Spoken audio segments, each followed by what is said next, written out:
बहुत समय पहले की बात है। शांतिपुरम नाम के एक गांव में नैना नाम की एक लड़की रहती थी। नैना दिखने में बिल्कुल खूबसूरत नहीं थी। उसका रंग बहुत ही ज्यादा काला था और उसका कद भी बहुत छोटा था।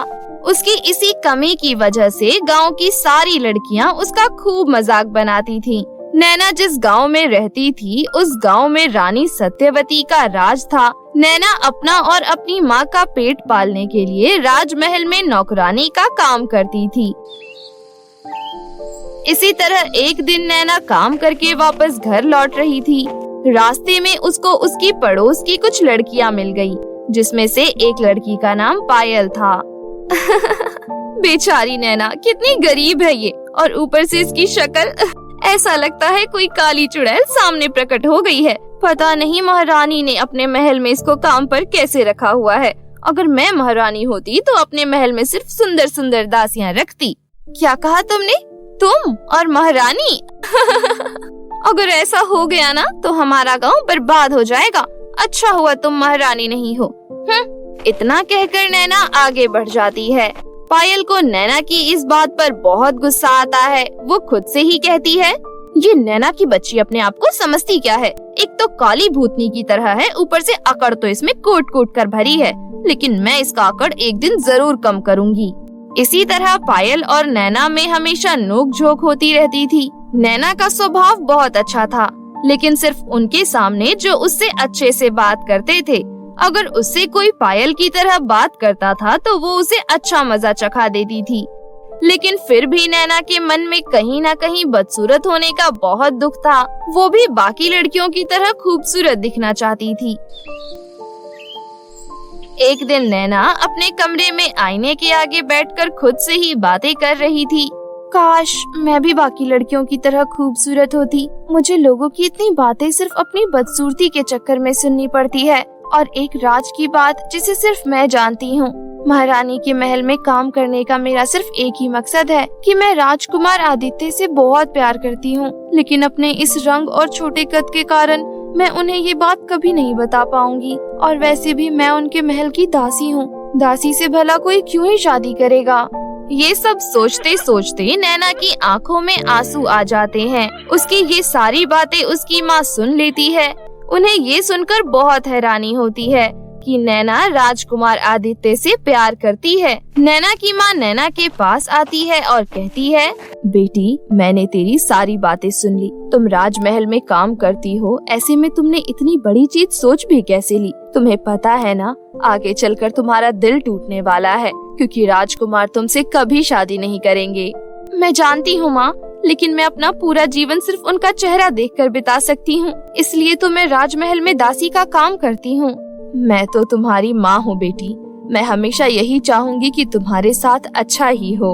उसके बाद दोनों माँ बेटी खाना खाकर सो जाते हैं। अगले दिन नैना काम करने राजमहल में जाती है। आज नैना का दिन बहुत अच्छा था, क्योंकि दूसरी दासी उसे कुछ वस्त्र देते हुए कहती है, सुनो नैना, मुझे महारानी ने अचानक से किसी काम से बुला लिया है। तुम ये वस्त्र राजकुमार आदित्य को दे आओगी? हाँ हाँ, क्यों नहीं। नैना बहुत खुश होकर वो वस्त्र लेकर राजकुमार के कमरे में जाती है। प्रणाम राजकुमार, आपके लिए ये वस्त्र भिजवाया गया है। आप अंदर आकर इसे रख दीजिए।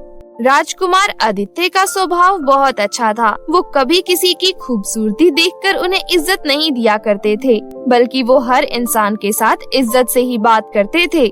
बस यही वजह थी कि नैना उनके प्यार में पागल थी। इस तरह सब कुछ ठीक ठाक चल रहा था।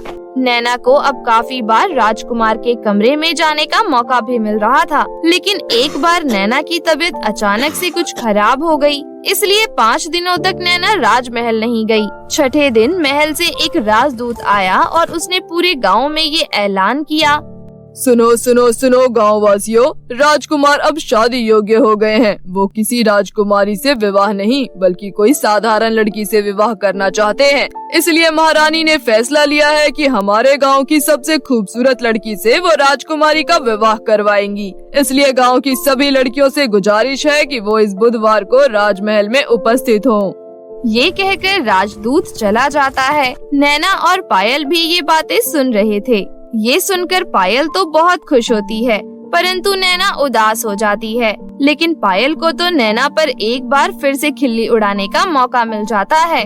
क्या बात है कल्लो माई, तुम खुश नहीं हुई क्योंकि महारानी तुम्हें राजकुमार के लिए पसंद नहीं करेगी, इसलिए ना? और वैसे भी तुम इतनी गरीब हो, तुम्हारे पास अच्छे कपड़े भी नहीं होंगे। और चलो अगर मान लिया तुम्हारे पास अच्छे कपड़े हैं तो उन्हें पहनकर तुम कौन सा खूबसूरत लगोगी। इस तरह पायल नैना का मजाक बनाकर चली जाती है। इस बार नैना को बहुत बुरा लगा था। वो घर आती है और अपनी माँ को सारी बात बताती है, परंतु माँ की तरफ से भी उसे इसका कोई उपाय नहीं मिलता। वो उदास होकर पास वाले पहाड़ पर जाकर बैठ जाती है और सोचने लगती है, हे भगवान, ये आप मेरे साथ कैसा खेल खेल रहे हैं? एक तो आपने मुझे बाकी लड़कियों की तरह खूबसूरत नहीं बनाया, मुझे अपनी पूरी जिंदगी में सिर्फ एक चीज की चाहत हुई थी, अब आप वो भी मुझसे छीन रहे हो। नैना रोने लगती है, लेकिन तभी वहाँ पर आसमान से एक बहुत खूबसूरत परी उतरती है और वो नैना से कहती है, नैना, अब तुम्हें उदास होने की जरूरत नहीं। कौन है आप? माफ कीजिए, मैंने आपको पहचाना नहीं। तुम मुझे भले ही नहीं पहचानती, लेकिन मैं तुम्हें बहुत अच्छे से जानती हूँ। मैं एक परी हूँ। मैं हमेशा लोगों को तुम्हारा मजाक बनाते हुए देखती हूँ, लेकिन तुम्हें कभी कोई फर्क नहीं पड़ता। मैंने आज पहली बार तुम्हें रोते हुए देखा है। बात ही कुछ ऐसी है परी। नैना परी को सारी बात बताती है। फिर परी कहती है, नैना, मेरे पास इसका उपाय है, लेकिन तुम्हारे लिए वो आसान नहीं होगा। मैं एक जादुई लहंगे को जानती हूँ, उसमें बहुत शक्तियाँ हैं। वो तुम्हें तुरंत सुंदर भी कर देगा और तुम्हारा कद भी बढ़ा देगा। लेकिन उस लहंगे में बहुत घमंड है। वो गरीब और बदसूरत लोगों की बिल्कुल मदद नहीं करना चाहता। मैं तुम्हें कुछ साधारण सी शक्तियाँ देती हूँ। इन शक्तियों को तुम अपने दिमाग से इस्तेमाल करना और उस घमंडी लहंगे के पास जाकर उसे अपने साथ चलने का प्रस्ताव रखना। लेकिन वो लहंगा रहता कहाँ है? यहाँ की सबसे ऊंची पहाड़ी पर। नैना ठीक है कह देती है और परी भी वहाँ से गायब हो जाती है। नैना तुरंत ऊंची पहाड़ी पर जाने लगती है। उसको चलते चलते 2 घंटे हो जाते हैं और 2 घंटे की मेहनत के बाद वो सबसे ऊंची पहाड़ी पर पहुँच जाती है। उसे वहाँ पर एक बहुत चमचमाता हुआ खूबसूरत लहंगा दिखता है। नैना बहुत खुश होती है और लहंगे के पास जाकर उससे कहती है, हे खूबसूरत लहंगे, मुझे तुम्हारी बहुत ज्यादा आवश्यकता है, क्या तुम मेरे साथ चलोगे? छी छी, ये तुम कैसी बातें कर रही हो? मैं तुम्हारे शरीर में जाकर अपनी खूबसूरती का मजाक थोड़ी ना बनवा सकती हूँ। नहीं, मैं तुम्हारे साथ जाने के लिए बिल्कुल तैयार नहीं हूँ। लेकिन क्यों? नैना लहंगे को अपनी सारी परेशानी बताती है। देखो, मेरा समय बर्बाद मत करो। मुझे तुम्हारी दुखी कथा सुनने की कोई इच्छा नहीं है। तुम यहाँ से जा सकती हो। नैना उदास होकर चली जाती है। उसे लगता है अब उसका कुछ नहीं हो सकता। उसकी उम्मीद की आखिरी किरण भी बुझ गई। नैना वापस जाने लगती है, लेकिन तभी वहाँ पर बहुत तेज तूफान चलने लगता है और वो जादुई घमंडी लहंगा तूफान में उड़ने लगती है। अपनी जान खतरे में देख वो जोर जोर से मदद की गुहार लगाने लगती है। कोई मुझे बचा लो, नहीं तो इस तूफान में उड़कर मैं पहाड़ी से नीचे गिर जाऊंगी। प्लीज मुझे कोई बचा लो, मेरे अंदर उड़ने की शक्तियाँ नहीं हैं। लहंगे की आवाज सुनकर नैना दौड़ती हुई आती है, लेकिन लहंगा पहाड़ी के नीचे बहुत तेजी से गिर रहा था। नैना को परी की दी हुई शक्तियों के बारे में याद आता है। वो अपना हाथ लंबा करके लहंगे को बचा लेती है और उसे सही सलामत उसके स्थान पर रखकर वहाँ से जाने लगती है। लेकिन तभी वो जादुई लहंगा कहती है, सुनो नैना, तुमने मेरी मदद की, अब तो मेरा भी फर्ज बनता है कि मैं तुम्हारी मदद करूं। तुम मुझे अपने साथ ले जा सकती हो और मुझे पहन भी सकती हो। मुझे पहनते ही तुम्हारा कद बढ़ जाएगा और तुम इस गांव की ही नहीं बल्कि दुनिया की सबसे खूबसूरत लड़की बन जाओगी। मुझे अपनी गलती का एहसास है। भगवान ने आज मेरा घमंड चूर चूर कर दिया। नैना बहुत खुश हो जाती है और लहंगे को उठाकर अपने घर ले जाती है और अपनी माँ को सारी बात बताती है। फिर वो दिन आ जाता है जिस दिन गांव की सभी लड़कियों को महल जाना था। नैना वही जादुई लहंगा पहन लेती है और जादुई लहंगा पहनते ही नैना बहुत खूबसूरत हो जाती है। नैना की माँ भी ऐसा चमत्कार देखकर हैरान हो जाती है। नैना जैसे ही महल में पहुंचती है, गांव की सारी लड़कियां उसे देखकर हैरान हो जाती हैं। पायल तो नैना को पहचान ही नहीं पाती। वो अपने साथ वाली लड़की से कहती है, अरे ये लड़की कौन है? ये तो हमारे गांव की नहीं लगती और कितनी सुंदर है ये। इसके रहते हुए महारानी हमें कभी पसंद नहीं करेगी। और यही होता है। महारानी को एक ही नजर में नैना बहुत अच्छी लगती है। वो नैना से नैना का नाम पूछती है। लड़की, तुम्हारा नाम क्या है? महारानी, मेरा नाम नैना है।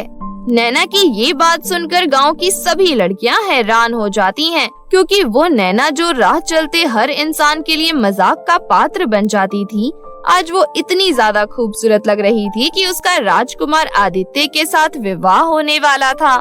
बेटी, मुझे तुम्हारी सुंदरता के साथ साथ तुम्हारा व्यवहार भी अच्छा लगा। मैं तुमसे पूछना चाहती हूँ, क्या तुम राजकुमार आदित्य से विवाह करोगी? ये आप कैसी बातें कर रही हैं महारानी? हम इसलिए तो यहाँ आए हैं। महारानी राजकुमार आदित्य से पूछती है। उनको भी नैना बहुत पसंद आती है। उसके बाद कुछ ही दिनों में दोनों का विवाह हो जाता है। नैना बहुत खुश होती है कि उसको उसका प्यार मिल गया। साथ में नैना की माँ भी बहुत खुश होती है। इस प्रकार नैना शादी के बाद राजकुमार आदित्य के साथ अपना जीवन खुशी खुशी बिताने लगती है। किसी गांव में आशु नाम का एक लड़का अपनी माँ बिंदु के साथ रहता था।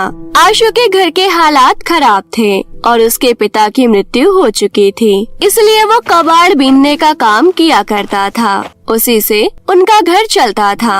आशु, आशु उठ बेटा, कबाड़ इकट्ठा करने नहीं जाना क्या? थोड़ी देर सोने दो ना माँ, चला जाऊंगा। वैसे भी तो रोज ही जाता हूँ, आज थोड़ी देर से जाऊंगा तो क्या आफत आ जाएगी, और मिलने वाला तो कबाड़ ही है ना। बेटा, काम चाहे जैसा हो, अगर सच्चे मन से करोगे ना तो सफल जरूर होगे। माँ, तुमसे कौन बहस करे, लो उठ गया।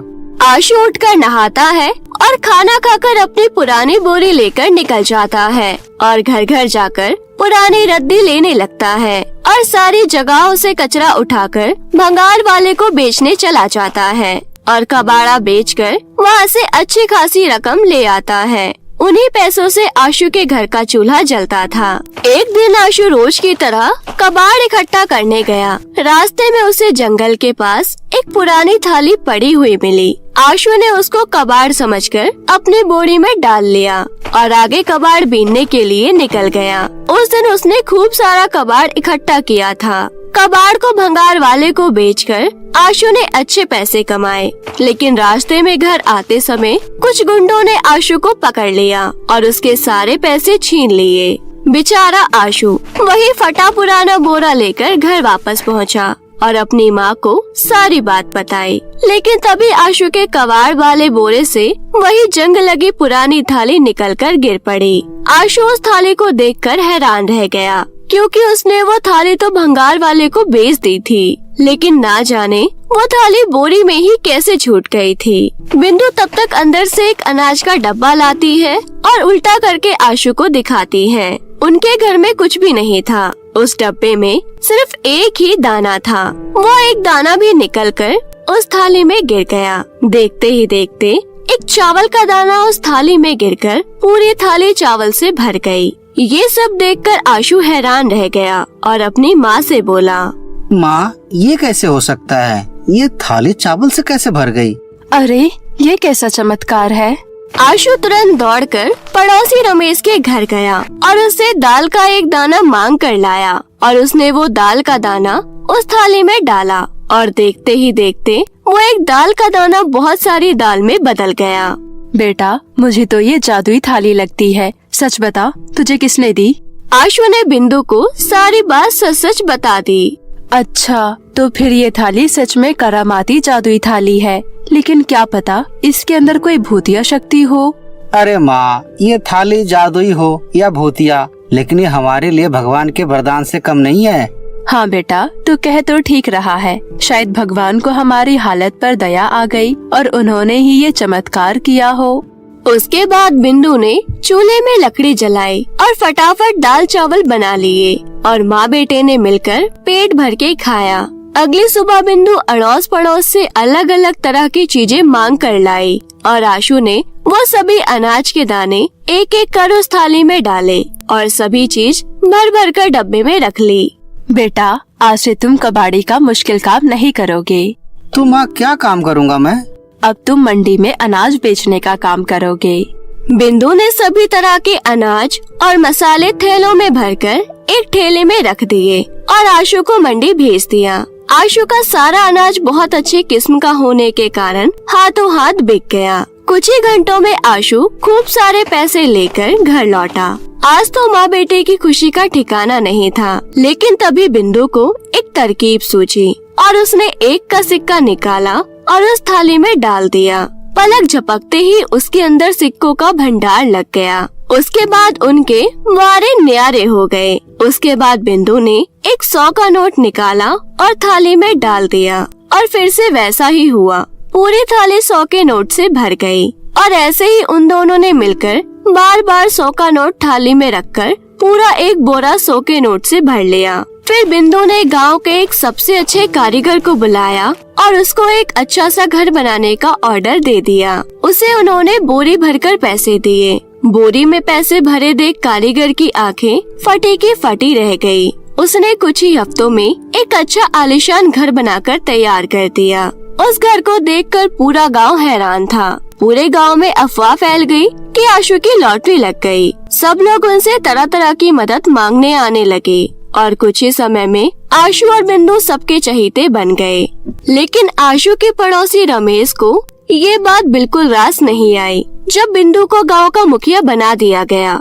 रमेश और उसकी पत्नी दिन रात आशु के घर पर नजर बनाए रखते। ऐसे ही एक रात रमेश आशु के घर की छत पर चढ़ गया और जिस कमरे में रोशनी हो रही थी उसी कमरे के रोशनदान से झांक कर देखने लगा। उसकी आंखें फटी की फटी रह गई जब उसने देखा कि आशु ने एक सोने का सिक्का उस थाली में डाला और वो थाली सोने के सिक्कों से भर गई। तभी आशु अपनी माँ से बोला, माँ, हमें सारे सोने के सिक्के गांव के विकास में लगा देंगे। हाँ बेटा, क्यों नहीं। रमेश ये सब देखकर जल भुन गया और घर आकर अपनी पत्नी को सब कुछ बताया। रमेश और उसकी पत्नी ने मिलकर जादुई थाली को चुराने का प्लान बनाया और अगली रात जब आशु और उसकी माँ सो रही थी तो रमेश उसी रोशनदान से आशु के कमरे में घुस गया और वो पुरानी थाली चुरा कर ले आया। घर आकर दोनों पति पत्नी ने मिलकर कुछ पैसे और एक हार उस थाली में रख दिया। लेकिन देखते ही देखते सब कुछ पत्थर में बदल गया और वो पत्थर उन दोनों पर ही बरसने लगे। उन पत्थरों से उन दोनों को बहुत चोटें आई। वो दोनों अपनी जान बचाने के लिए आशु को बहुत तेज पुकार रहे थे। आशु की भी नींद खुल जाती है और वो अपनी माँ के साथ नीचे आता है। उसके बाद रमेश और उसकी पत्नी मिलकर आशु से माफी मांगने लगे और आशु ने हाथ जोड़कर उस थाली से माफी मांगी और वो थाली अपने आप ही आशु के कमरे में वापस चली गई। अब रमेश और उसकी पत्नी के साथ साथ सारे गांव वालों को पता चल गया था कि ये जादुई थाली का प्रयोग सिर्फ आशु ही कर सकता है। उस दिन के बाद से किसी ने भी आशु की जादुई थाली को हाथ लगाने की हिम्मत नहीं करी। अब आशु की जिंदगी में किसी भी चीज की कोई कमी नहीं थी। अब वो अपनी माँ के साथ हंसी खुशी रहने लगा।